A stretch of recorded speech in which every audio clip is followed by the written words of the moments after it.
everyone. I'm going to go ahead and get started. We have the entire crew from Lululemon here to join us today. I'm so grateful. They're so fun. They're so nice. I'm going to hand it over to them to do their introductions and to start the webinar off.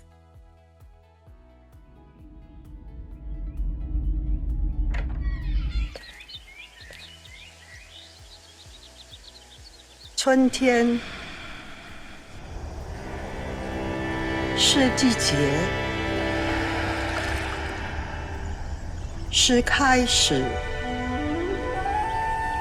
还是一种感觉？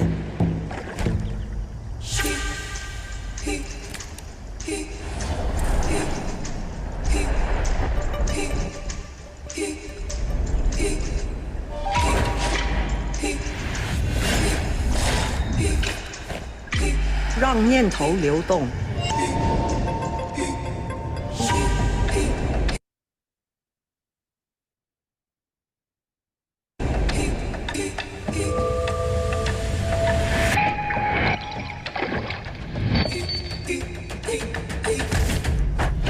去感受。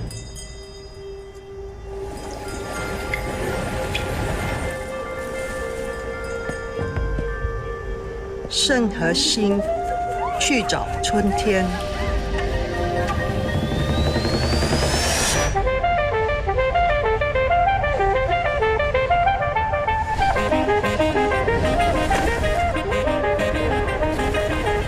却找到彼此。春天是身心相遇后的每一天，新春咏春。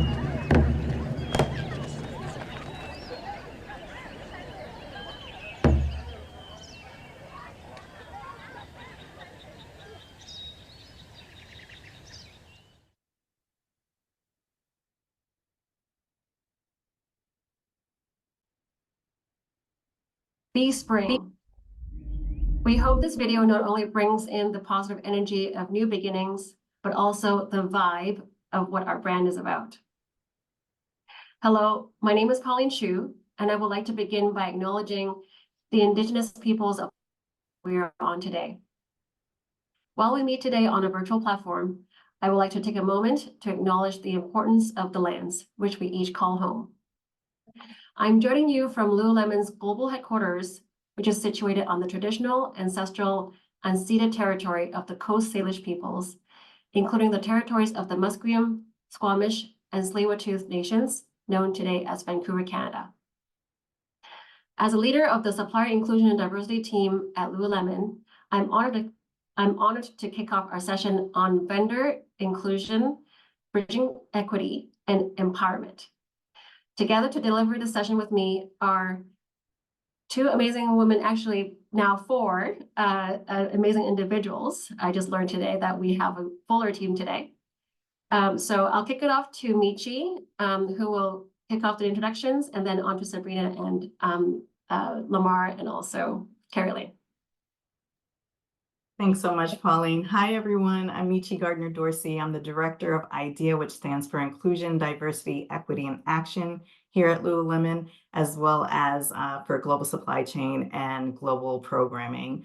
My team, which is Lamar and Carrie Lynn that you see, they talk all day, every single day. They told me it's my time to talk, so I will just briefly introduce them. We have Lamar Hayes, who is the IDEA manager that supports the full scope of my work, which includes global supply chain.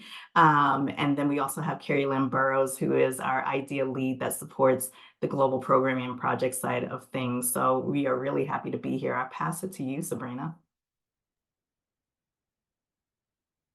Thank you. So hi, everyone. Really excited to be in conversation with you all today. And just acknowledging that tomorrow is actually International Women's Day. So this worked out very well. So my name is Sabrina, and I am a business analyst supporting our supplier inclusion and diversity team.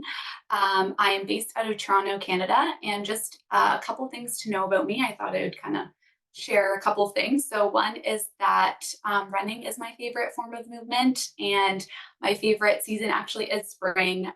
There's just something about that first like warm sunny day following a long cold winter, which has been happening kind of this week for us here in Toronto, which is really nice. So yeah, I thought I would share that. Also wanted to take this time now to kind of get to know you guys a little bit, because obviously we did just introduce ourselves. So what I'm going to do is play a little game of this or that. Okay, so I'm going to need you guys to use the chat function here for the this or that, just because unfortunately can't put a poll forward. But for this or that, so spring or fall? What do we prefer, spring or fall?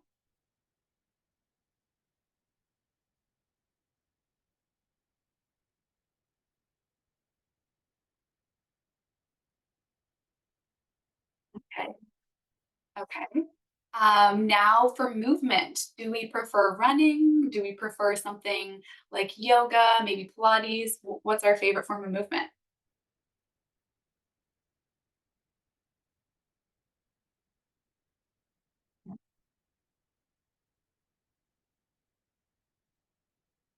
Amazing. Okay, spring break coming up. So vacations, what do we want to do? Do we want to go to a beach? Do we want the ocean? Or are we looking for a little exploration in the city? Do we like a city or a beach?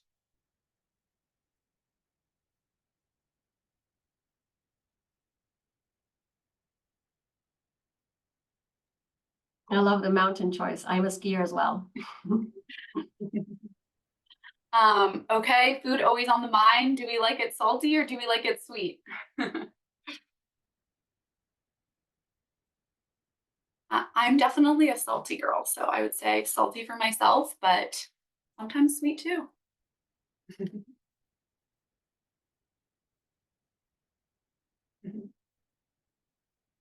Amazing. Both salty and sweet. Yes, yes.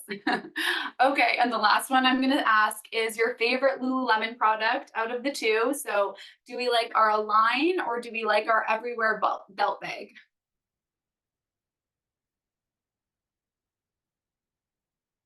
Align, Everywhere. Okay, okay.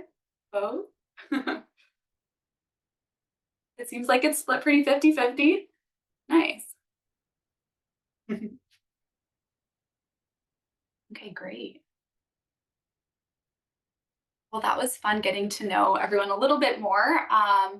And just wanted to kind of take us through now what the webinar is going to look like. So the first half of today's webinar will really focus on introducing Lululemon as a brand, and also our processes and business needs. And we've allocated plenty of time at the end towards discussion to address any questions that may come up for you. Our intention will be for an open discussion. We already know what our voices sound like. We're ready to hear yours. Really excited for that portion of today. And on that note, just wanted to share, if you do have any questions that come up during the webinar, please use the chat function or wait until the end discussion portion, where you'll have lots of opportunity to voice any questions that you may have, and we'll definitely do our best to address them.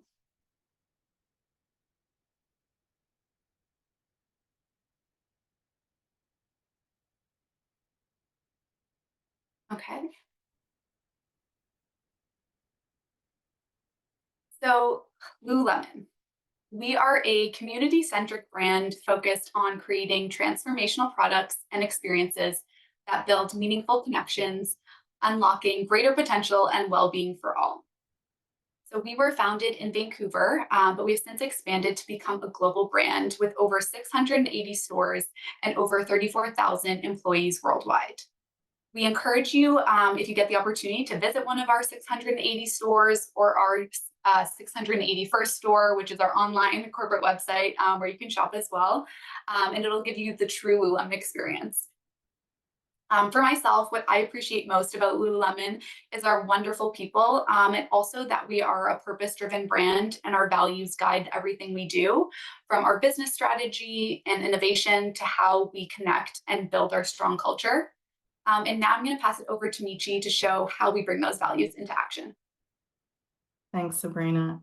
When we talk about our values, with our values really guiding us in all that we do, our values of inclusion and connection have been essential to broadening the reach of IDEA across our collective, with a focus on engaging with our employees, our guests, our communities, our partners, ambassadors, and suppliers. And so when we talk about connection, we're talking about building trusting relationships by valuing and celebrating each human's uniqueness. When we talk about inclusion, we're talking about removing barriers to equity so that everyone has a sense of belonging. And our values of inclusion, it's really been our landing point of the business function of inclusion, diversity, equity, and action, which is IDEA. And our mission in IDEA is to expand being well to encompass a culture of inclusion where diversity is celebrated, equity is the norm, and action is the commitment. I'll take you back a little bit historically of where IDEA started in Lululemon's journey. So it began in 2020 amidst much social unrest in North America.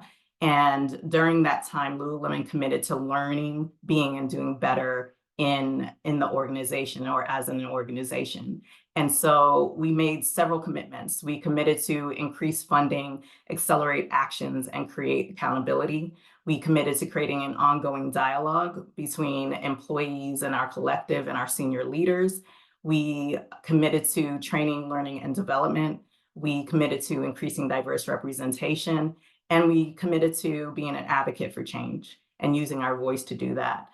One of the actions that surfaced from those commitments was the creation of our Supplier Inclusion and Diversity Program.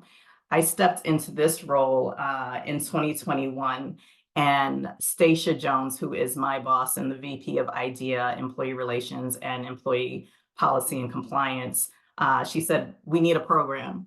And I mean, if EEC was a person, it was me. I was like, okay. I was hired to do a lot in my role and to do many things, but if I could be honest for a second, I had no clue where to start when it came to supplier diversity. And so I started where I now advise so many to start, and that's by taking responsibility to learn the what, the why, and the how.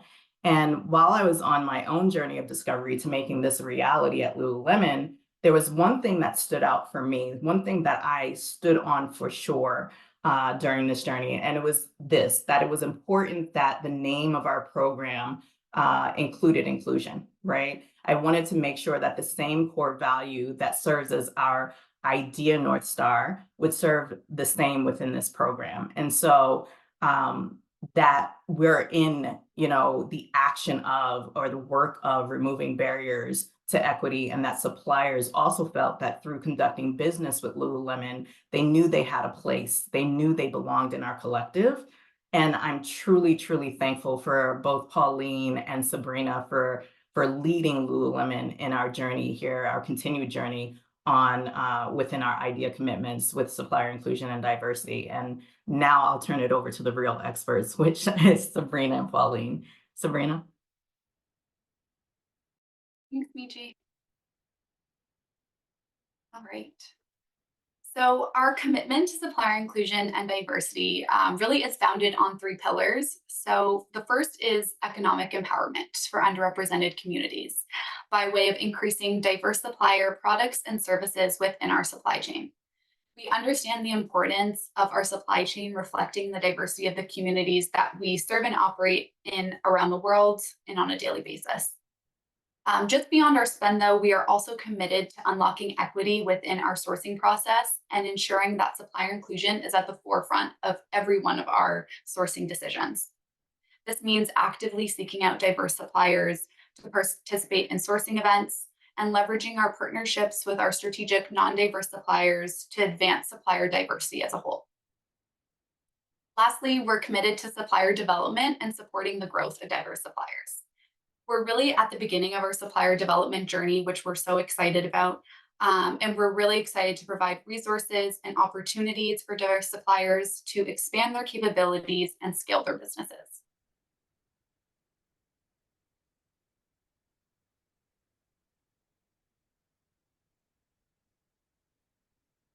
Thank you, Sabrina. So how do we bring our supplier inclusion and diversity commitments to life at Lululemon? we would like to start by sharing some key facts about our business, our culture, and our strategy, so you get a little bit better sense of who Lululemon is. So as Sabrina had alluded to earlier, we are a global company by this point. We started in Canada, and so therefore our roots are in North America. It is still our core. However, the focus of our growth now is expanding in our international regions. So you'll see that that is where our high growth is happening.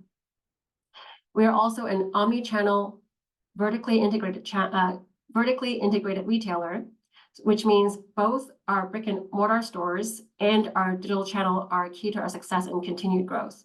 So as you have seen, we have 680 stores and growing. And however, our websites, we operate in all of our markets that we are currently in. We have locally relevant regional content for each of our markets. Third key fact is that we care about innovation and quality, from our products to our guest experience. Again, if you haven't been to a store yet or haven't been on our website, I encourage you to do so, so that you can get to see and feel that for yourselves. And lastly, we are a 25-year-old company that loves setting big, hairy, audacious goals. We call them BHAGs, and we love feedback so that we may improve. That's our culture. We acknowledge that learning and pivots may be needed in the journey. So these are a few facts. Obviously, there's a lot more about Lululemon than these 4 things, but wanted to give you some key flavor of what and who we are. All right, so wanted to give you a little test question, pop quiz at this point before we get into our strategy.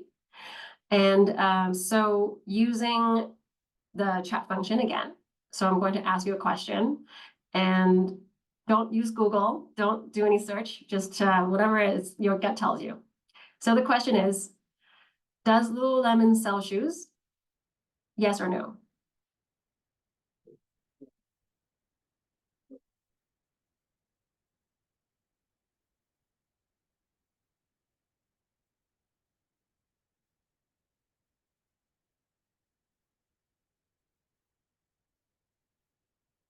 Quite a few yeses. Anybody think that it was a trick question? All right, well, I will reveal the answer. Yes, we do sell shoes. And in fact, we have just launched our men's footwear as well, just this year, not too long ago. So thank you for those who participated. And yeah, so our assortment continues to expand.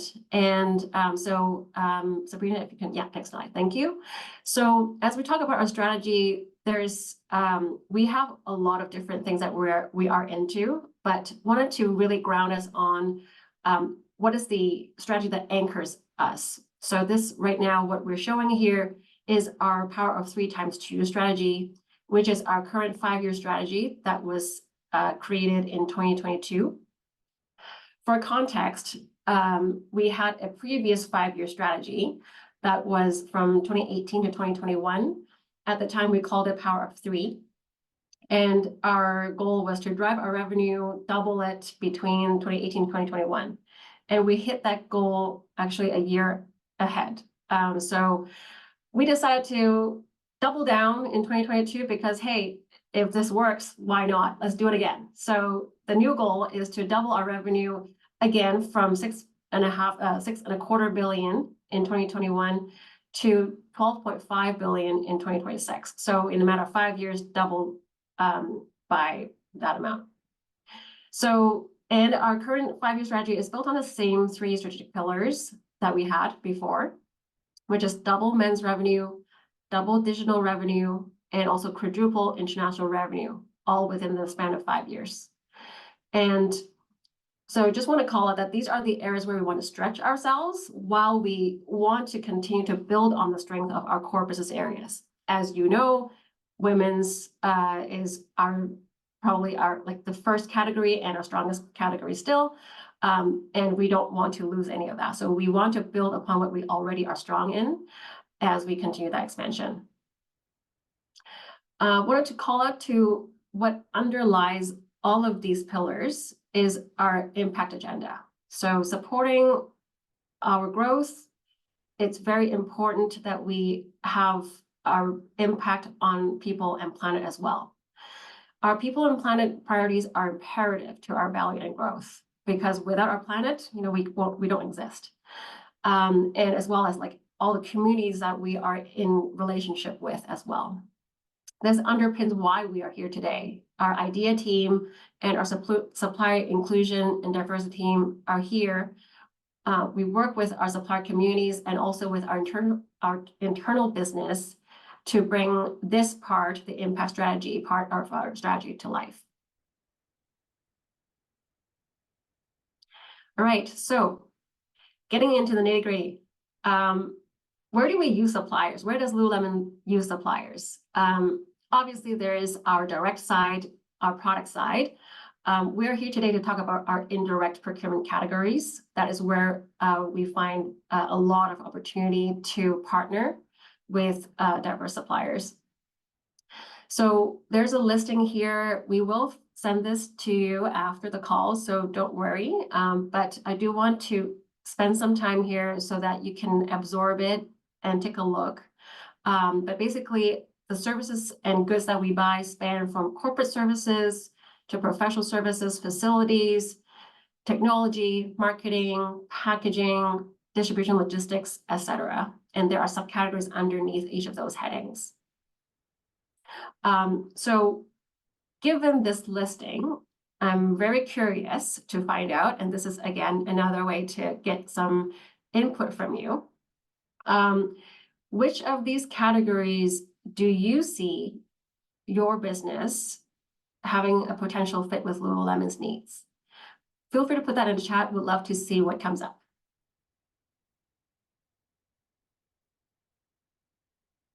Consulting services, great. Distribution logistics, awesome. All right.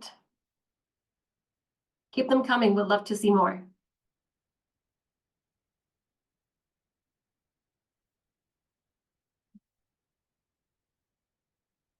Okay.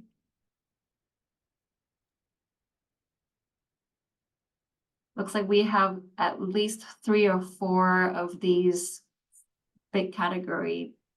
Oh, promotional. Okay, we've got marketing as well there. And right. Good. Well, thank you so much for participating. Now I'll turn over to Sabrina. Okay, so we really hope what you take away from this webinar is a clear path to partnership. We've included our QR code here, which takes you to our supplier registration portal. So please take the time this afternoon following the webinar to register your business with us. This is how we source for our sourcing events. So it's really important that you take the time to register. This will maximize your visibility at Lululemon sourcing events. This is, again, the main resource that we use to find suppliers that can meet our business needs for upcoming opportunities, for current opportunities. So really what your next steps and key next step would be is to register with us.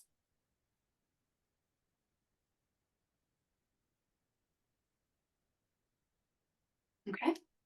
And now for the portion of the webinar we're most excited for, let's hear from you.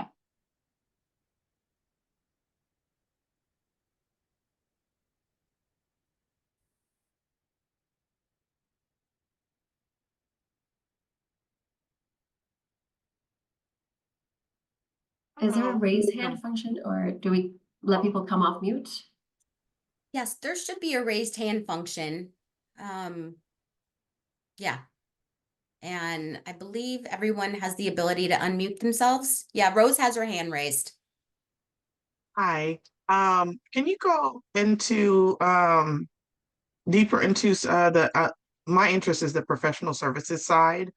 My company provides we do tech and engineering services, so tech like data analytics, business intelligence. So can you kind of give us some examples in that area of the different opportunities that would be available, and then how would that look like? Is that a one-time, yeah, like the length of the collaboration or the contract, or typical length, just more information on how that looks like once you're, once you're on, you're, I guess, identified and win a opportunity. Hey, thank you for your question, Rose. I'll probably take that question. So professional services are used in many parts of our business. So again, depending on what types of services that you provide, there could be potentially different business units who might be interested and have a need for your services. So I would say, for instance, like legal has a need for professional services, technology team has a lot of need for professional services, marketing to a certain degree, and finance. So there's a lot of different teams that use professional services. It's hard to give an exhaustive list because their needs do change from time to time, what they need people for. And along with that, then the length of contract does also depend. So for instance, sometimes it could be like, I'll just say technology for as an example, because I actually was working in the technology category for several years.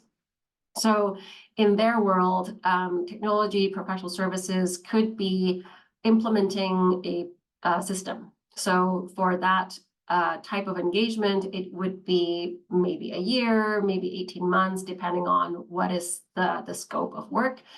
Some smaller implementations might be shorter than that. There are also professional services that might be more, we would call it managed services. So for instance, like tech support, having a third party help with monitoring, and responding to issues that come up.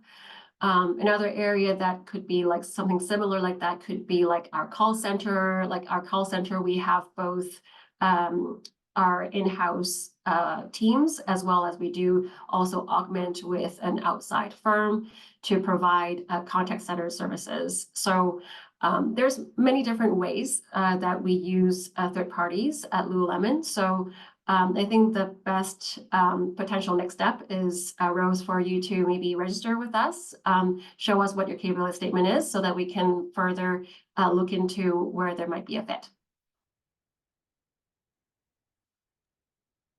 There's a couple questions in the chat, so maybe I'll read them out and we can address them. So Audra asks, thanks for asking a question, Audra. What is the likelihood of HR professional services like executive coaching getting reviewed versus products, and how long is the vendor process?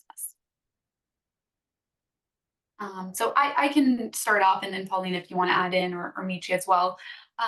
So definitely we source for both services, professional services, and products. I would say more so, honestly, on the services side, those big opportunities and projects that do come up. So definitely professional services is a key area for us. And then maybe if you can provide a little more just clarity on what do you mean by how long is the vendor process? Do you mean the vendor onboarding process, or how long until you would be like upon discovery, how long to be onboarded? Is that what you meant? Onboarding, it looks like. Onboarding, yes. Okay. Yeah.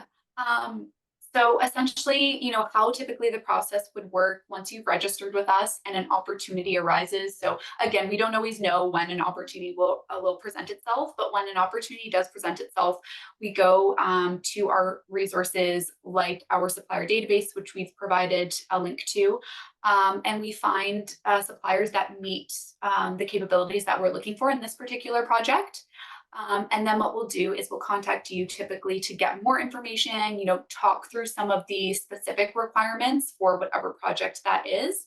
And then, what that will lead to is the actual sourcing process that ends up being sent out. So for example, an RFP being sent out. And so that process takes hold. At that point, and kind of in congruency, once a supplier is awarded, we have the onboarding process, which includes some, inputs, paperwork, payment, all of that information being sent through as well. So just depending on the length of the project and also how long we have to source for the project, you may be dealing with us for, multiple months, or it may be much quicker than that.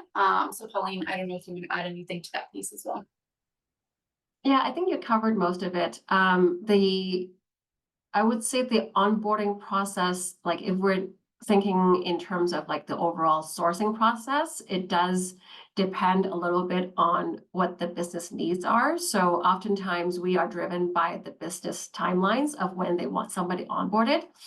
And so our sourcing team and our team here would work together to make sure like we provide like the right vendors for consideration, and then go through the RFP process potentially to eventually get to the selection and award.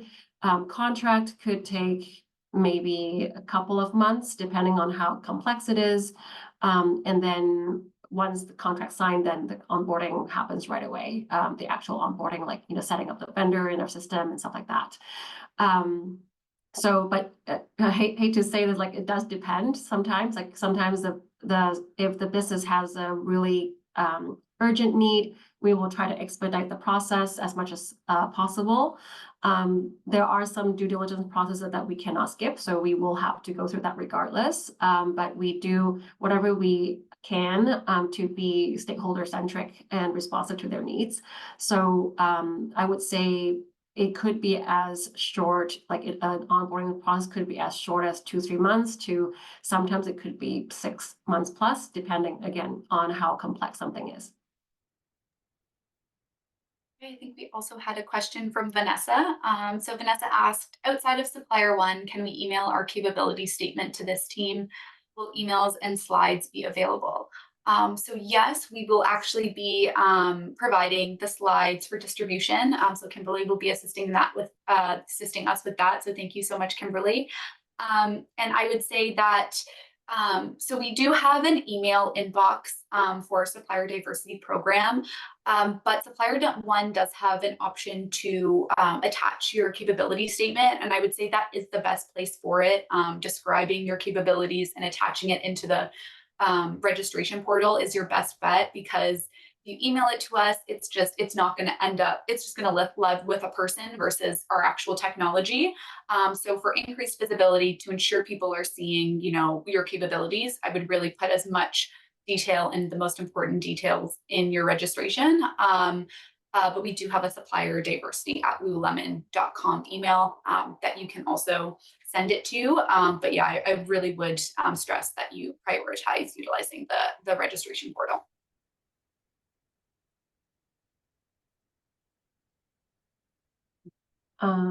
All right. So, and maybe I'll take that question about a worry about registration process being a black hole, never getting notified. So appreciate that concern. And so we actually are just launching this registration process. This is like pretty new as an initiative at Lululemon.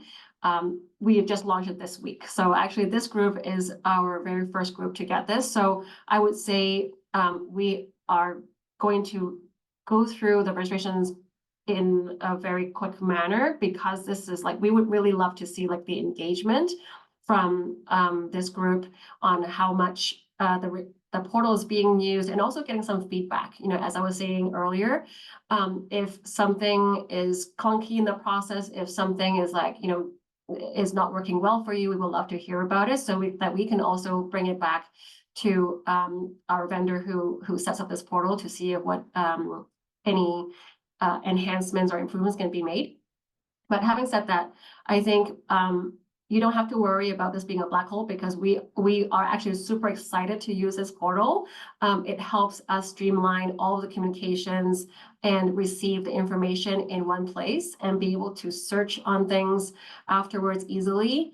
And as Sabrina alluded to, so that like it doesn't sit with one person's mailbox, or like 1-2 people's email addresses.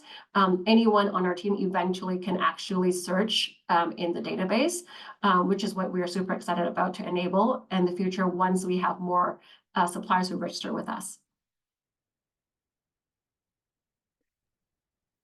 And I will definitely collect all of the feedback for you all and communicate that to your team once and I'll also, we'll have the recording of this, and I'll also get the ladies who are not able to make it on there as well, so they can register and give you some feedback. Thank you, Kimberly. Absolutely. Is there a way to look at the screen again of all the products that you buy? Absolutely. Yeah. So I know we do have some retail, let's see. Okay. So, this is my question sometimes. Lululemon is its own brand.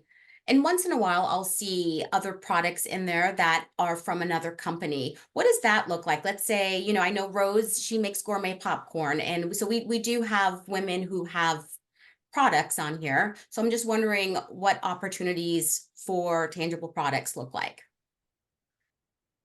Yeah, this is a really good question, actually. So, okay, so And I said the wrong name. I'm sorry. Titania Yeah. makes the popcorn, not Rose. I'm so sorry. Okay, yeah, no worries.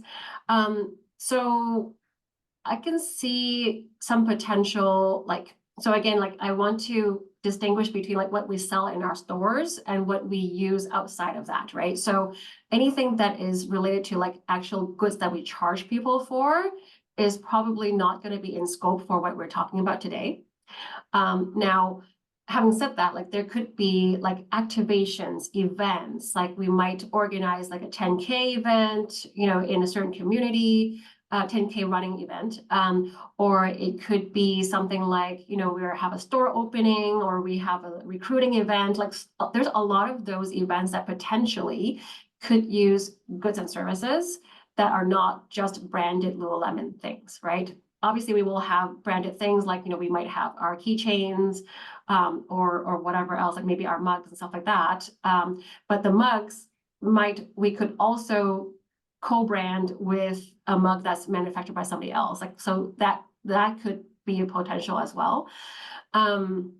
And so in the case of popcorn, I'm just kind of imagining that potentially it could be that if Lululemon was going to a certain event, maybe that could be a partnership where we could use the popcorn from that women-owned business, as a way to support a women's business, but also have something to offer the people who stop by our booth, something like that.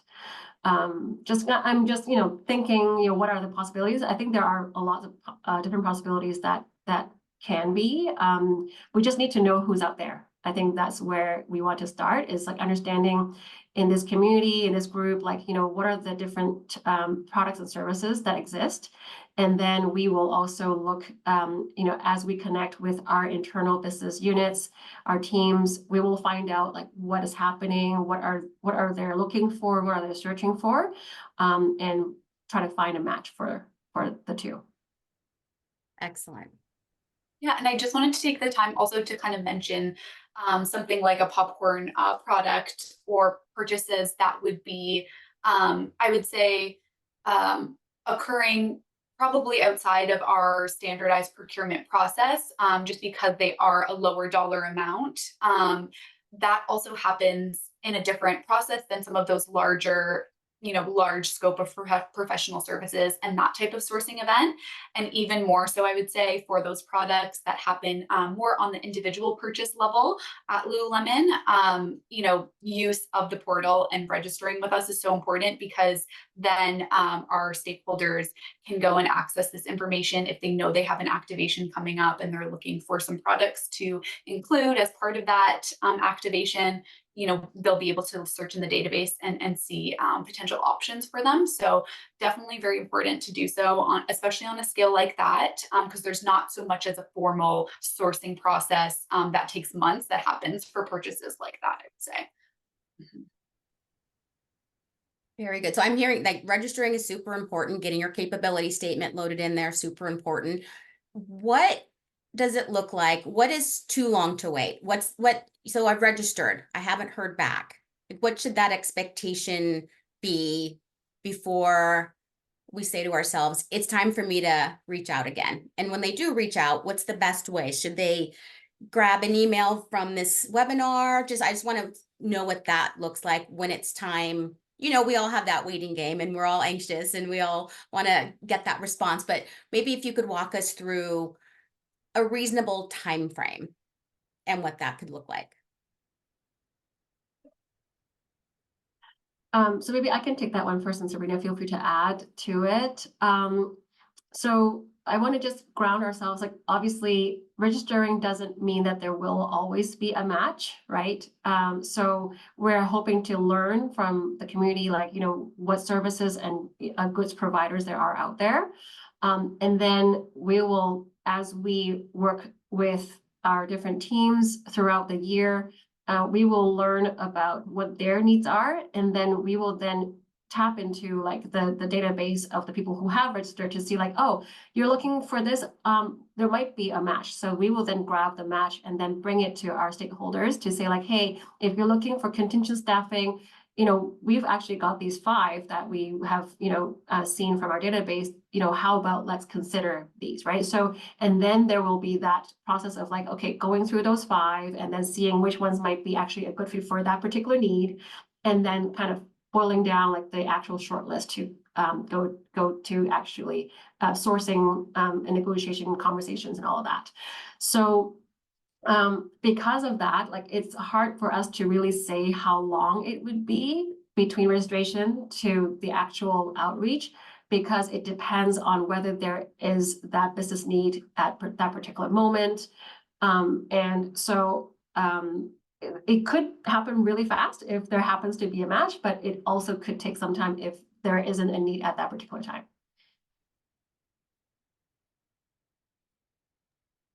Yeah, and maybe I'll just add as well, you know, I think as far as contacting, like if you have specific questions about like, hey, we registered, I really want to, you know, find if there's a fit, or I'm really interested to know if there's a fit. If you have any questions or anything like that, we do have our supplier diversity at lululemon.com inbox as well, where you can contact us. And so we can provide that as well in the materials afterwards, because it is, you know, for this very purpose. It's for us to engage with businesses and external individuals. So definitely you can send an email through there. But yes, just to underscore Pauline's point, you know, it can take time. We don't know when the opportunities do come up, but if there is something you're really like excited to show us, or you know, you have some specific questions, definitely you can reach out through that forum. That's great. That makes perfect sense. Mm-hmm. Thanks. See, Rose has her hand up again. You can ask a question. Yes. Go for it. Yes. So I have a couple of questions. One, I know Lululemon is based out of Canada, but you do have, I guess, entities that are in the US. So say we sign on and we do business, is a business done like in an international process where it's with Lululemon Canada, or is it done, you know, do you understand what I'm asking? Like just trying to see if it's considered international business. Yeah. Okay, like a legal entity, are you asking from that standpoint? No, I'm just saying, I'm wondering, who are we doing business with? Are we only looking at, I guess it's a twofold question. Are we doing business with Lululemon Canada, being that you guys are based in Canada, like the headquarters or the main company, or is it like the US based version? That's one. And then I guess that it depends on the answer to that first one. So if I come in and I offer data analytics, and the department that needs it is in Canada, like hopefully this makes sense. Yeah, Am I only looking can... at opportunities that are US based, or am I going to be, is there opportunities that may be Canadian based that I'm going to have, like, we get access to? How does that all work? Sure. Yeah, no, that's a really good question, and I'm glad you raised it. So, so yes, Lululemon is a global company, and yes, we're headquartered in Canada. There are some needs that might be operating on more like global scale or North American scale. There are also some needs that might be more on a regional and local scale. So having said that, so I'll give you some examples. So for instance, facilities might be an area. So facilities, we could potentially say like, hey, we are a stakeholder for North America facilities, would like to source janitorial services. And so while there might be a desire to find one janitorial service provider that can serve the entire North America, there might not be the right fit if we just went with a national provider. So we actually might say, while that might be desirable to have a North American vendor, we also might be open to regional providers who can together piece together, like, you know, meet that need. And I use that example because like it's kind of like a real, really relevant example. Like sometimes there might be desire to like manage like on a North American scale, a more broader scale, but capabilities actually might not always match up that way.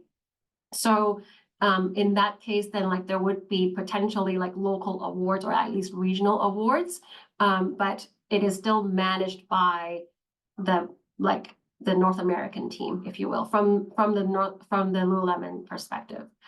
And from a, without getting into too much like details, but like our budgets sometimes might sit in the US company entity or in the Canadian company entity, and we also have our different like countries, you know, each has a legal entity. So when we get to the part of like billing and whatnot, like, you know, we like, if they get to that point, like we can sort through all of that of like, you know, which is the billing entity that you'll be billing. But it is still one Lululemon. I hope that helps, but you know, feel free to, if I need to clarify further. No, it does. I just think I asked it because I think it's a great great opportunity because it was, you know, treated as international business, especially with a lot of us, you know, kind of looking ahead on how we want to grow our business. It's a good opportunity to kind of get that experience and have that. And so when you guys are introducing yourselves, I wondered how that worked. But no, great answer. So thank you. You're welcome. I think Buffy has a question as well, so come off mute, please. Yeah, thank you. The registration looks really easy. One question I have is, it looks like you're pulling stuff from Sam, and all of my stuff got updated a year and a half ago, but what's in here is the really old stuff. So I'm not really sure if I should click on that or start over or contact somebody else, but it must find me because the name changed, so it must know that that's it, but I'm not sure what you want. Yeah, so I would suggest in a situation like that, if you go into your profile to maybe update your certification, so upload it yourself as well, and then register with Lululemon. I'm not sure. I don't have the supplier view to see if you can do it at the same time you're registering with us, to upload your certification. If that's a possibility, then definitely do that as well. There's also support as like once you go on the landing page or once you're in supplier one, you can definitely contact the support there too. If you're like, hey, why is my certification super old in here and how can I get this updated? Please do utilize that support that's available to you through supplier one from the technical aspect, but I hope one of those will solve the problem.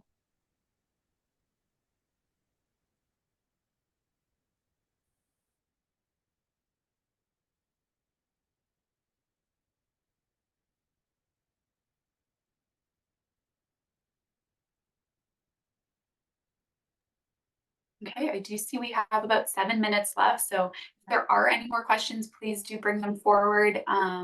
Otherwise, you know, from the team as well and our own internal team, if we have anything, any last kind of things that we want to mention or bring forward, then we can do so as well. From your experience, is there any just general requirements on the supplier side that you guys would just give us advice on in terms of being prepared and ready to go? So it's one thing, you know, obviously to register, but just advice, knowing how you guys, you know, work with suppliers that you guys would share? Maybe it's something that you see is replicated, in industry, and you're like, hey, when you do this, make sure, just advice to kind of help us stand out and also be prepared for an opportunity when it comes. Because I think that's one of the things that we run into is like we want it and then it happens and then we realize there's certain things that we needed to get or meet in terms of requirements. I'll give you something like generic, like general liability requirements. You needed a certain, now that that's an easy fix because you can just call your company and fix it. But I know with certain companies, they're like, well, you need general liability insurance in order to do work with us. So is there anything like that that you guys would give us advice on to say, okay, as you're waiting for opportunities to come, make sure, X, Y, and Z is where it needs to be. Yeah, no, that's a great question, Rose. And thanks for raising that. And I'm sure you're speaking on behalf of quite a few people who have that same question as well. So I would say, like, when you talk about like insurance requirements, yes, I believe we would have those requirements as well.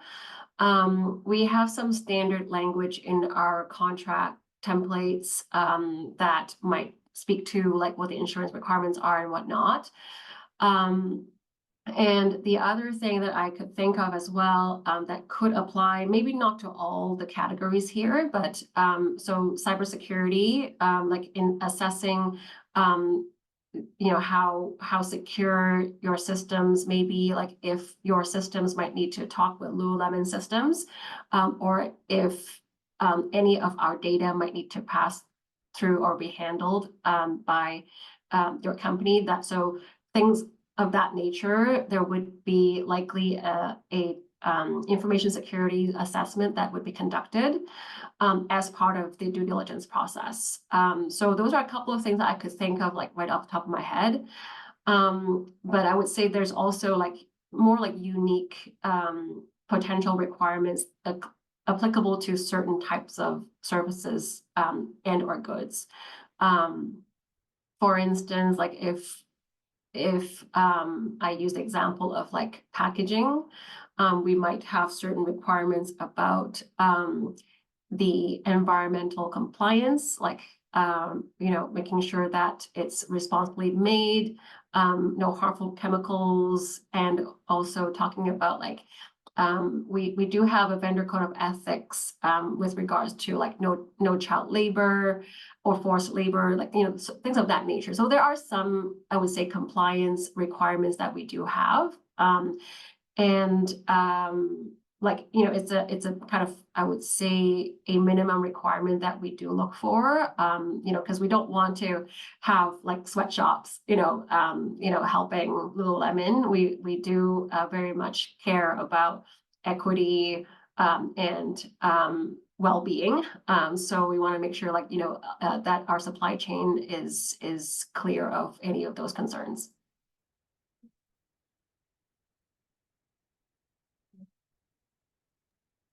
And I do want to also mention as well, when these opportunities do start to come up and we start sourcing for them, these are the types of questions we're always asking our category managers and our stakeholders is, what are the requirements? What exactly are we looking for? So we can help describe as we are sourcing to businesses like yourself, just to communicate accurately, what the scope of work is, what do we need? What are we looking for? So even though off the beginning, maybe while, you're registering, there's not a specific requirement we can always speak to, we do always try to give as much detail on that piece when we start, discovering suppliers, when the opportunities do come up. It's just sometimes, until the opportunity has molded itself, we don't know what the specific requirements will be. But I think Pauline just mentioned a ton of really great starting points there of, what generally we require company-wide. Yeah, and maybe I'll just add one more thing, because I realized that I was focusing more on like the compliance piece. I think if we were to think about like how to show up well, or like what do we generally look for, just like non-specific to any type of category. As I was alluding to, like when kind of talk a little bit about our culture, We like to partner with businesses who value quality, like, you know, who have like an eye for quality, and also like have flexibility. Why I mentioned those two things is quality, like, you know, it's a part of our brand, you know, so it speaks for like, you know, like we want to make sure like the things that we deliver, which we rely on our vendors for, you know, are also going to be up to par. And then the piece about flexibility is that like sometimes we test and learn and we might have to pivot. So we do look for flexibility in our partners so that like, you know, if our plans change, they can change with us. So I would say those are like two qualities that I can think of that I see across the board. Usually we appreciate those qualities.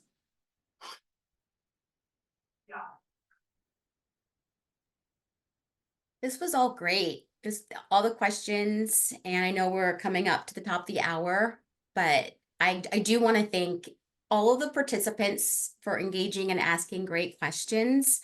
And I really want to give a huge thanks to Pauline, Michi, Lamar, Sabrina, and Carrie. You just the whole Lululemon team. Thank you so much for taking the time to share your process and to answer all of the questions. And I'll leave it over to you for any closing statements, but huge thanks from me. Thank you so much. Thank you so much, Kimberly, and thank you everyone for participating. We are so happy to meet you all virtually and appreciate your time and interest in learning about Lululemon. On behalf of myself, Sabrina, Michi, Lamar, Carolyn, we thank you and we are hopeful that we will, this is a new beginning for us. I use the banner of Create the Future here. So hopefully we will create the future together. Yes. Yeah, we look forward to connecting further. It's the work for all of us, you know? And any follow-up information, send it my way and I'll get it out to the group, and vice versa. Any feedback I get from our women, I will send it over to your team. Awesome. Thank you so much. Thank you all so much. Take care.